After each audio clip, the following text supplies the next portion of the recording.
ঢাকার ধামরাইয়ে ৪০০ বছরের পুরনো শ্রী শ্রী যশো মাধবের রথযাত্রা শুরু আছে। দর্শকের বিষয়ে সবশেষ খবর জানাতে সরাসরি যোগ দিচ্ছেন সহকর্মী নাজমুল হুদা। নাজমুল, রথযাত্রা কখন শুরু হবে আর প্রস্তুতি নিরাপত্তার সর্বশেষ কি খবর আছে আপনার কাছে?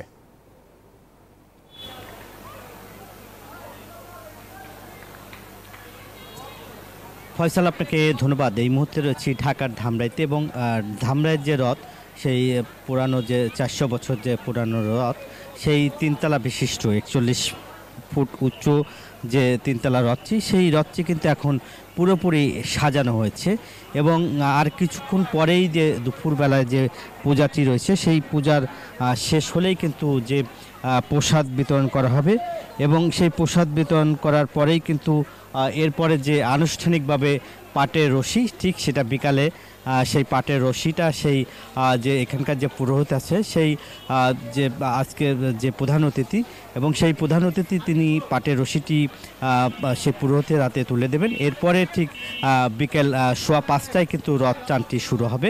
এখন কিন্তু যে ভক্তবিন্দুরা আসতে শুরু করেছে এবং কলা চিনি সেখানে বিক্রি করা হচ্ছে এবং কলা চিনি যে ভোগ, সেটা কিন্তু আসলে মূলত দেবে।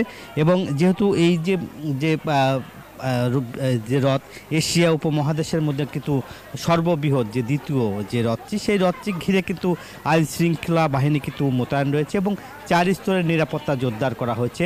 র্যাব, পুলিশ এবং সাদা পোশাকে কিন্তু আইন শৃঙ্খলা বাহিনী মোতায়েন রয়েছে এবং রথ খোলার ঠিক চারপাশেই কিন্তু সিসি ক্যামেরা বসানো হয়েছে। ধন্যবাদ আমাদের সাথে যুক্ত হবার জন্য।